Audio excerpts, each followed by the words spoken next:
আসসালামু আলাইকুম এভরিওয়ান, সবাই কেমন আছো? আলহামদুলিল্লাহ, আমিও ভালো আছি। একজন মা তার নিজের শখ পূরণ করার জন্য তার নিজের 4 মাসের বাচ্চাকে বিক্রি করে দেয়। এটা ঘটেছে টাঙ্গাইল মধুপুর শহরের শেওড়াতলি এলাকা, মানে শেওড়াতলি গ্রামে। তো আসলে কি বলবো, 9 মাস পেটে ধরে মা হওয়া যায় না। একজন মা নিজের শখ পূরণ করার জন্য নিজের সন্তানকে বিক্রি করে দিচ্ছেন। 45,000 টাকার বিনিময়ে সে তার নিজের সন্তানকে বিক্রি করে দিচ্ছে। সন্তানকে বিক্রি করার পর সে কি করছে জানে? সে টাকা দিয়ে নাকের নথ বানাইছে, পায়ের নূপুর কিনছে, মোবাইল কিনছে, আর বাকি টাকাও মোবাইলে কি জানি করছে, সে তা হিসাব দিতে পারে না।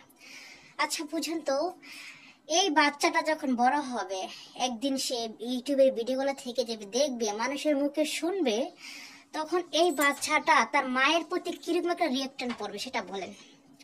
বাচ্চারা তখন মাকে ভালোবাসবে নাকি ঘৃণা করবে? কোনটা করবেন? বলবে যে মা আমাকে বিক্রি করে দিচ্ছে টাকার জন্য। আসলে এখানে কি বলবো, দোষটা মহিলাটা নাকি পরিস্থিতি সেটা বলতে পারবো সেটা। আসলে দরিদ্রতা মানুষের পরিস্থিতি অনেক কিছু নিয়ে যায়, হয়তো মানে আবেগের বসে ভুলটা মানে করে ফেলছে। ওটা আবেগ না, ওটা ভুল হয়েছে। হ্যাঁ, এখন বাচ্চাটাকে তার মার কাছে ফিরিয়ে দেওয়া হয়েছে, তো এখন সে কান্নাকাটি করতেছে যে আমি ভুল করছি। আসলে হ্যাঁ, পরিস্থিতি, দরিদ্রতা, ঘরের মানুষ তো নিজের স্বপ্ন হয়তো সেটা করে ফেলেছে অভাবে। মানুষ বলে না, অভাবে স্বভাব নষ্ট। তার মানে এটা না যে আপনি আপনার বাচ্চা বিক্রি করে দিবেন, এটা কোনো সমাধান নয়। তারপরও কি বলবো, ওই মাকে আল্লাহ যাতে হেদায়েত করুক, মা যাতে মার ভুলটা বুঝতে পারে, আর সন্তান যাতে বড় হলে যাতে মাকে সম্মান করে, যেহেতু মা ভুল বুঝতে পারছে, কি আর করার আছে। তারপরে বলবো, অনেক মা তো নিজের সন্তানকে মানে হত্যা করে। যেমন এই কিছুদিন আগে, 2 দিন আগে যে গাজীপুর টঙ্গীতে দেখছেন তো, আপন মা তাদের 2টা বাচ্চাকে, সন্তানকে মানে খুবই হত্যা করছে। উনি তো সেটা করে না, যার কাছে বিক্রি করছে তাদের সন্তান নাই, সে বাচ্চারা বেঁচে থাকতো, লালন পালন হতো। কিন্তু তারপর এটা ওনার ভুল, উনি কি করে নিজের সন্তানকে বিক্রি করে, নিজের শখ পূরণ করে দেয়। ওই টাকায় দাও উনি ওই যে এগুলা করছে।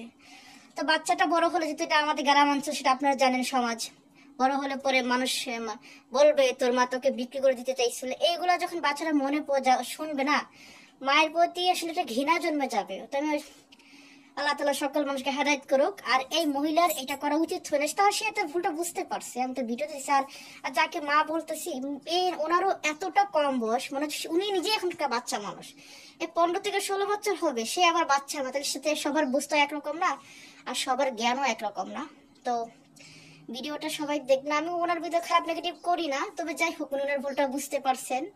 আল্লাহ যাতে ওনাকে সেই টপিকটা দান করে, আজ কখনো যাতে এরকম কাজ না করে, কোনো মেয়ে মা যাতে এটা না করে। আসলে আমাদের গ্রামে যে একটাই সমস্যা, কম বয়সে মেয়েদেরকে বিয়ে দিয়ে দেয়, এমন জায়গায় বিয়ে দেয় যে ছেলেরও ঠিক মতো খাওয়াতে পারে না, পরে তোমার শখ পূরণ করতে পারে না, লাস্টে মেয়েরা এসব রাস্তা চলে যায়। আর ভাবে, একটা মেয়েকে পালছেন, 14-15 বছর করছেন, 16, 17, 18 বছর করেন না, তারপরে বিয়ে দেন না, তার আগেই বিয়ে দিবে না কেন? যমন আমার দিনকাল তো ভালো যাচ্ছেন, সেটাও করে। যাই হোক, তারপর আমি আসলে কোনো নেগেটিভ করবো না, মা তো মাই হয়। আমি মার ভিডিও নেগেটিভ করতে পারি, হ্যাঁ, যেসব মারা অন্যায় করতে শাস্তি উচিত। তবে এই বাচ্চাটা বড় হলে যে কি ভাববে সেটা আমি জানি না। তার মায়ের প্রতি সম্মান থাকবে, নাকি কোনো ভালোবাসা থাকবে, নাকি কোনো খারাপ কিছু ধারণা নেবে। আল্লাহ হাফেজ। ভিডিওটা আমার এই পর্যন্ত, ভালো থাকবেন।